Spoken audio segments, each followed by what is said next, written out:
Hello बच्चों, मैं Mrs Dean Lalbagh girls inter college से सभी बच्चों के उम्मीद करती हूँ कि सभी बच्चे अच्छे होंगे अपने अपने घरों में। बच्चों, आज मैं क्लास 10th के लिए फिज़िक्स का एक चैप्टर उठाया था मैंने, प्रकाश का परावर्तन। उसी के आगे मैं टॉपिक शुरू कर रही हूँ। और प्रकाश के परावर्तन के बाद दूसरा टॉपिक होगा हमारा प्रतिबिंब। प्रतिबिंब क्या होता है और प्रतिबिंब कितने प्रकार के होते हैं, इसके बाद मैं शुरू करूँगी दर्पण के बारे में। तो चलो बच्चों, शुरू करते हैं। प्रतिबिंब प्रतिबिंब यानी इमेज। जैसा कि बच्चों को पता, इमेज क्या है, हम लोग मिरर देखते हैं, दर्पण, उसमें हमें अपना चेहरा दिखाई देता है। तो जब हम दर्पण के सामने कोई भी वस्तु, चाहे हम हो या कोई अन्य व्यक्ति हो, उस वस्तु की आकृति हमारी दर्पण पे बन जाती है और इसी आकृति को वस्तु का प्रतिबिंब कहते हैं।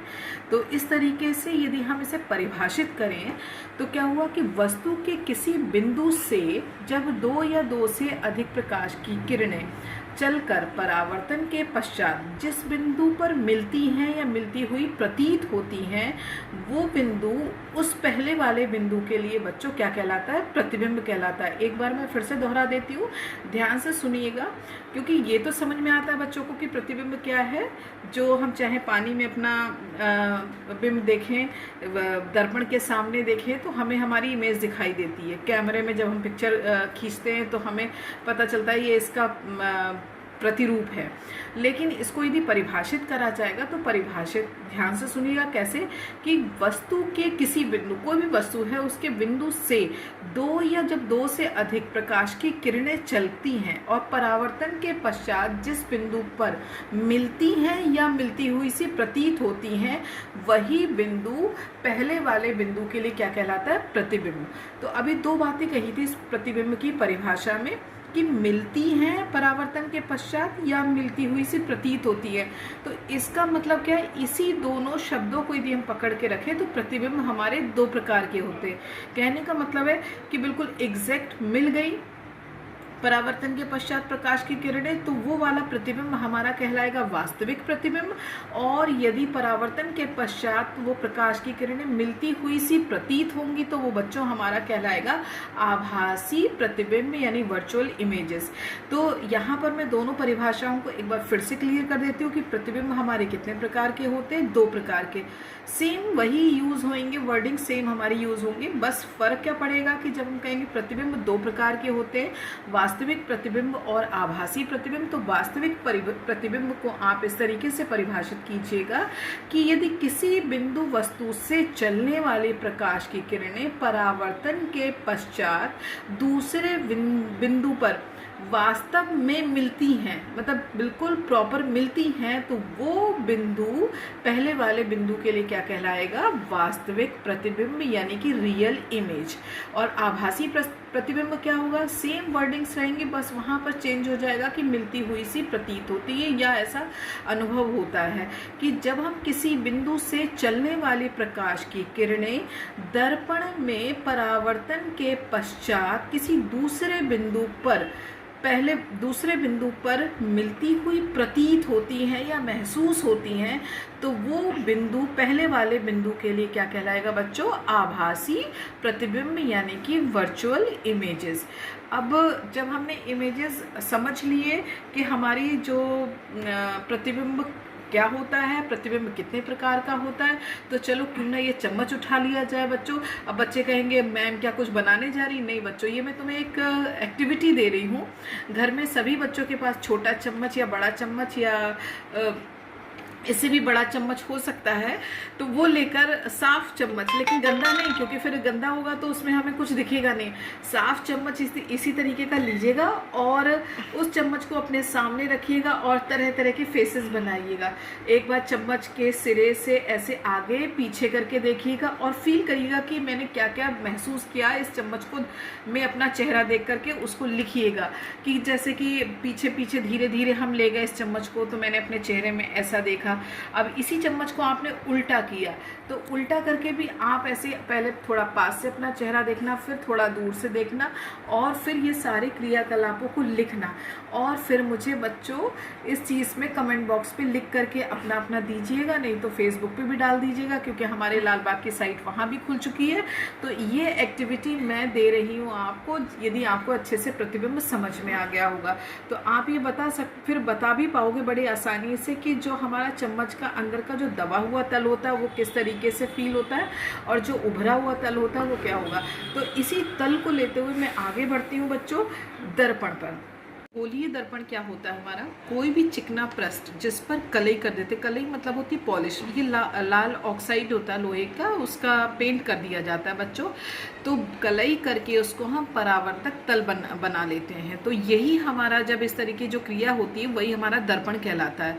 एक और कलई कर दी गई और इस तरीके का जो दर्पण बनता है वो समतल दर्पण या समतल प्लेट कहलाता है। लेकिन वो दर्पण, गोलीय दर्पण क्या होगा, गोलीय दर्पण होगा वो कांच के खोखले गोले से काटा हुआ होता है। कांच के खोखले गोले से कटे भाग को गोलीय दर्पण कहते हैं। इसके एक तल पर पारे या उसके लोहे की लाल ऑक्साइड की बेटा कलई कराई जाती है, और इसका दूसरा तल जो होता है वो परावर्तक तल कहलाता है। और हमारे गोलीय दर्पण दो प्रकार के होते हैं, एक बार हम चाहे तो दोहरा सकते हैं बच्चों यदि समझ में ना आया हो। गोलीय दर्पण क्या होता है, गोलीय दर्पण वे होते हैं जो कांच के खोखले गोले को काट करके बनाए जाते हैं। इसके एक तल पर पारे या लाल ऑक्साइड के पेंट करा जाता है, और दूसरा तल हमारा परावर्तक तल कहलाता है। गोलीय दर्पण दो प्रकार के होते हैं, नंबर एक अवतल दर्पण यानी कि कॉनकेव मिरर, और दूसरा होता है आपका उत्तल दर्पण यानी कि वे गोलीय दर्पण जिनका उभरा हुआ तल पर कलई होती है और तथा परावर्तन तल अंदर की ओर या दबा सतह होता है, तो अवतल दर्पण कहलाता है। यानी कि उभरा हुआ तल पर, जैसे मान लीजिए ये मैंने आपके सामने एक मिरर जैसा रखा, इसका उभरा हुआ, देखिए ये उभरा हुआ तल है, और ये आपका बेटा कैसा है, दबा हुआ तल है।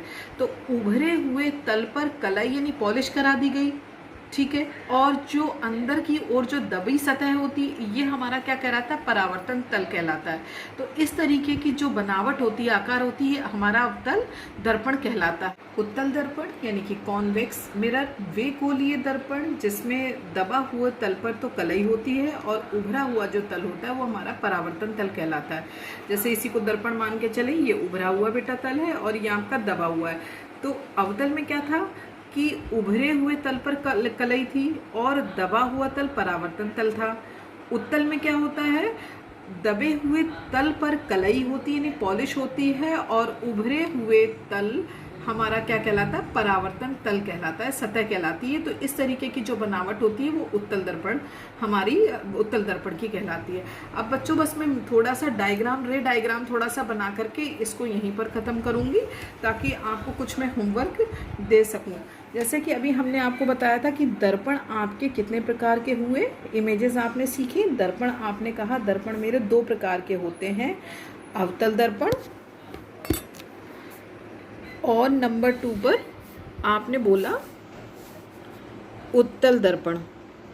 इसको बस डायग्राम के थ्रू और पहचान करा देते हैं, क्योंकि कभी कभी क्या होता है बोलने पर तो हमने समझ में आया लेकिन उतने क्लियर हमारी माइंड में पिक्चर्स नहीं होती है। तो अवतल दर्पण में बेटा जैसे हमने बताया था कि उभरा हुआ तल, जैसे ये हमने दो एक तरीके के कर्व बना दिए, क्योंकि दर्पण बताया था ना कि कोई भी एक गोलीय कांच का भाग जिसमें से काट के बनाया जाता है। अभी इस तरफ हमने उभरे हुए तल की तरफ हम पॉलिश कर रहे हैं, और ये तल कैसा है हमारा, दबा हुआ है नहीं परावर्तन तल। तो अब ये वाला दर्पण कैसा कहलाएगा, अवतल दर्पण। अब हमने क्या करा, दबे हुए तल की तरफ बेटा पॉलिश कर रहे हैं, और उभरा हुआ तल हमारा क्या कहलाएगा, परावर्तन तल। तो ये दर्पण बन जाएगा उत्तल दर्पण। तो पहचान यही होती है। अब मान लो मैंने बहुत सारे हमने ऐसे बना दिए, ऐसे अब मैंने पॉलिश कर दी, फटाफट पॉलिश कर रहे, polish polish polish polish polish polish polish, है ना, कितनी जल्दी ब्रश देखो मेरा चल रहा है। अब बच्चों तुम्हें मैं पूछती जाऊंगी, तुम बताते जाना पॉलिश किस तरफ है। देखिए अंदर की दबे हुए तल की तरफ पॉलिश है, तो ये आपका कौन सा कहलाएगा, उत्तल दर्पण। उभरे हुए तल की तरफ पॉलिश है तो कौन सा दर्पण कहलाएगा, अवतल दर्पण। यहाँ पर दबे हुए तल की तरफ पॉलिश है तो ये कौन सा दर्पण कहलाएगा, उत्तल दर्पण। उभरे हुए तल की तरफ पॉलिश है तो कौन सा कहलाएगा, अवतल दर्पण। इस तरीके से आप दर्पण को पहचान कर सकते हो। और कल मैं जब इसके आगे का बेटा वीडियो अपलोड करूँगी तो आपको दर्पण में ही विभिन्न प्रकार की जैसे परिभाषाएं होती हैं, ध्रुव क्या होता है, हमारा वक्रता केंद्र क्या होता है, वक्रता त्रिज्या क्या होती है, फोकस क्या होता है, फोकस तल क्या होता है, ये सारी चीज़ें मैं डिटेल उस वीडियो में बताऊंगी। तो बच्चों आज के लिए इतना काफ़ी है। तो आपको मैं कुछ प्रश्न दे रही हूँ, ध्यान से सुन लीजिएगा। वैसे मैंने होमवर्क पूरा आपका अपलोड भी करवा दिया है। पहला होगा कि इमेज यानी कि प्रतिबिंब क्या होता है, ये कितने प्रकार का होता है। पहला क्वेश्चन, प्रतिबिंब क्या होता है या किसे कहते हैं, कितने प्रकार के होते हैं। नंबर 2 है गोलीय दर्पण किसे कहते हैं और गोलीय दर्पण कितने प्रकार के होते हैं, प्रत्येक की परिभाषा लिखिए और सचित्र समझाइए। तो ये बच्चों क्वेश्चंस करके रखिएगा, कल मैं आगे इसके बारे में और पढ़ाऊंगी। थैंक यू बच्चों, ओके बाय बाय।